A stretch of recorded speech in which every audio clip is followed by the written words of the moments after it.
നമസ്കാരം. ന്യൂസ് മലയാളത്തിലേക്ക് എല്ലാ പ്രിയപ്പെട്ട പ്രേക്ഷകർക്കും സ്വാഗതം. നമ്മുടെ ആദ്യത്തെ വാർത്താ ബുള്ളറ്റിൻ ഉദയം മലയാളം ആരംഭിക്കുകയാണ്. ആദ്യം നോക്കാം ഈ ദിവസത്തിലെ ഏറ്റവും പ്രധാനപ്പെട്ട തലക്കെട്ടുകൾ. ഞാൻ വീണ സൻ.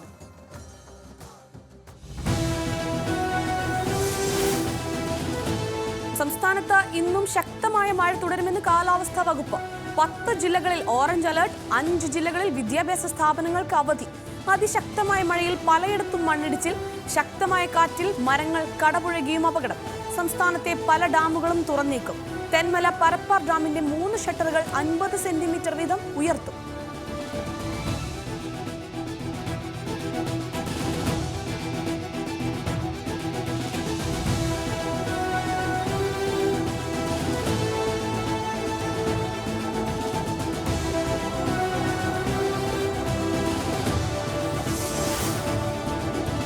ലോക്സഭാ തെരഞ്ഞെടുപ്പിന് ശേഷമുള്ള NDA സംസ്ഥാനതല നേതൃയോഗം ഇന്ന്. യോഗം രാവിലെ 11 മണിക്ക് തൃശൂർ നമോ ഭവനിൽ.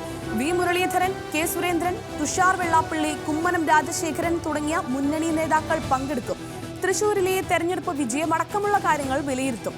തദ്ദേശ തെരഞ്ഞെടുപ്പ് മുന്നിൽ കണ്ടുള്ള പ്രവർത്തനങ്ങളും യോഗത്തിൽ ചർച്ചയാകുമെന്നും സൂചന.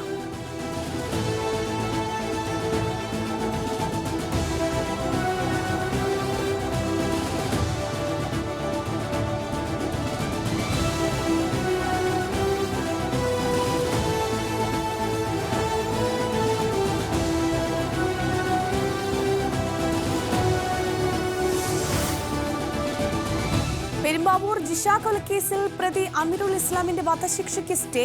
പ്രതിയുടെ സ്വഭാവ റിപ്പോർട്ട് ഹാജരാക്കണമെന്ന് സുപ്രീം കോടതി. ശിക്ഷ ലഘൂകരിക്കാൻ കാരണങ്ങളുണ്ടെങ്കിൽ പഠിച്ച റിപ്പോർട്ട് നൽകണമെന്ന് കോടതി. വിധി ജസ്റ്റിസ് BR ഗവായി അധ്യക്ഷനായ ബെഞ്ചിന്റേത്.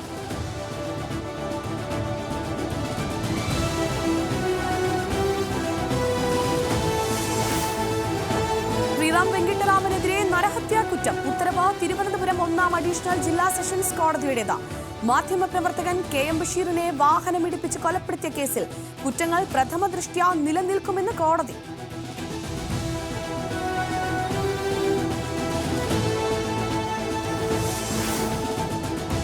കണ്ണൂർ സർവകലാശാല നിർണായക സെനറ്റ് യോഗം ഇന്ന്. ഗവർണറുടെ നിർദ്ദേശപ്രകാരം കണ്ണൂർ VC നിയമനത്തിനുള്ള സെർച്ച് കമ്മിറ്റിയിലേക്ക് സർവകലാശാല സെനറ്റിന്റെ പ്രതിനിധിയെ തെരഞ്ഞെടുക്കുന്നതുൾപ്പെടെ അജണ്ടകൾ യോഗത്തിൽ. ഗവർണർ നിയോഗിച്ച് താൽക്കാലിക VC അധ്യക്ഷനാകും.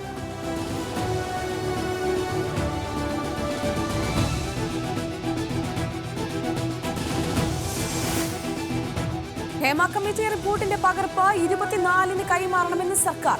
വിവരാവകാശ നിയമപ്രകാരം ആവശ്യപ്പെട്ടവർക്ക് റിപ്പോർട്ട് നൽകും. നടപടി വിവരാവകാശ കമ്മീഷന്റെ ഉത്തരവിന്റെ അടിസ്ഥാനത്തിൽ. നൽകുന്നത് അപൂർണമായ റിപ്പോർട്ട്.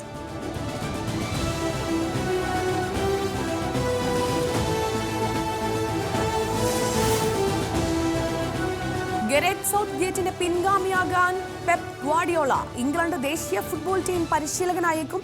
നിലവിൽ മാഞ്ചസ്റ്റർ സിറ്റി പരിശീലകനായ ഗ്വാർഡിയോളയുടെ കരാർ അടുത്ത വർഷം അവസാനിക്കും.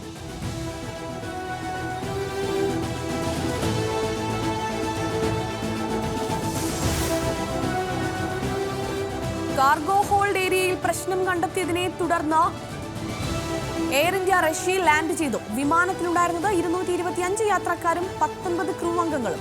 റഷ്യൻ വിമാനത്താവളത്തിൽ എയർ ഇന്ത്യക്ക് ജീവനക്കാർ ഇല്ലാത്തതിനാൽ 3ാം കക്ഷികളുടെ സഹായം തേടി.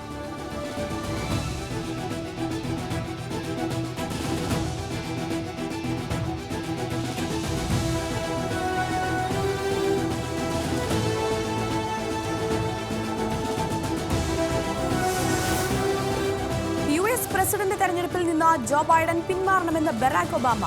ബൈഡന്റെ വിജയസാധ്യത കുറവാണെന്നും സ്ഥാനാർത്ഥിത്വം പുനഃപരിശോധിക്കണമെന്നും ഒബാമ. പ്രതികരണം ട്രംപുമായി ബൈഡൻ നടത്തിയ സംവാദത്തിലെ മോശം പ്രകടനത്തെ തുടർന്ന്.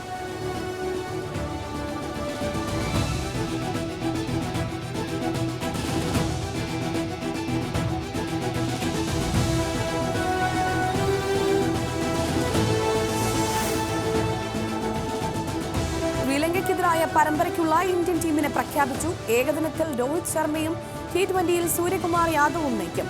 സഞ്ജു സാംസനെ ഏകദിനത്തിൽ തഴഞ്ഞു. 2020-യിൽ സഞ്ജു 2ാം വിക്കറ്റ് കീപ്പർ മാത്രം.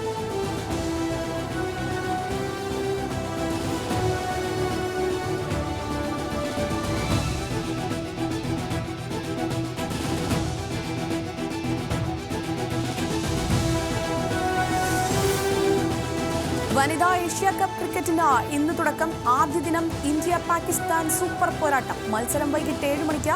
ഉദ്ഘാടന മത്സരത്തിൽ UAE നേപ്പാളിനെ നേരിടും.